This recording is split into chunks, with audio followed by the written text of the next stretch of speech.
Es-tu un croyant qui fleurit sans porter de fruits?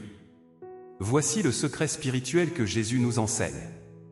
Matthieu 21h19. Jésus vit un figuier au bord du chemin, s'en approcha, mais n'y trouva que des feuilles. Il lui dit alors, que jamais tu ne portes de fruits. Et aussitôt, l'arbre sécha. Parfois, notre foi ressemble à ce figuier. Pleine de feuilles, elle a l'air spirituelle. Mais quand le Seigneur s'approche, que trouve-t-il vraiment dans notre vie? Sommes-nous simplement couverts de feuilles comme aller à l'église, faire une prière, dire Amen, mais sans porter les fruits de la repentance, de l'amour et de la foi? Peut-être que tu es débordé, fatigué, dans le doute ou à bout de force. Mais les yeux de Jésus traversent nos agendas, nos mots et nos apparences. Ce qu'il cherche, c'est l'état réel de notre cœur. Le problème du figuier, ce n'était pas d'avoir des feuilles. C'était qu'il avait l'apparence de la vie. Mais en réalité, il ne portait rien. Cela nous rappelle que Dieu ne veut pas une version pieuse en surface de nous-mêmes, mais un cœur qui agit par amour, qui prie avec foi, qui persévère jusqu'à porter du fruit.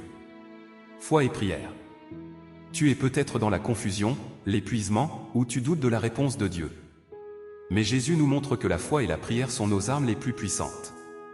Quand tu continues de croire malgré la tempête, quand tu pries sans relâche, Dieu voit ton cœur, et il agira en son temps. Jésus a dit: si vous avez de la foi, et que vous ne doutez point. Ce n'est pas juste pour nous consoler. C'est la clé pour rester connecté à Dieu. Peu importe les circonstances. La foi te donne une vision d'espérance. Et la prière nourrit ta relation avec le Seigneur. Aujourd'hui encore, Jésus cherche une vie qui porte du fruit. Pas une vie parfaite, mais une vie authentique, ouverte à grandir, prête à répondre à son appel. Seras-tu cet arbre qu'il cherche? Et toi, dans ta vie de foi, quelles sont les feuilles très visibles, mais les fruits moins présents? Rejoins notre groupe WhatsApp pour partager, grandir et porter du fruit ensemble dans la foi.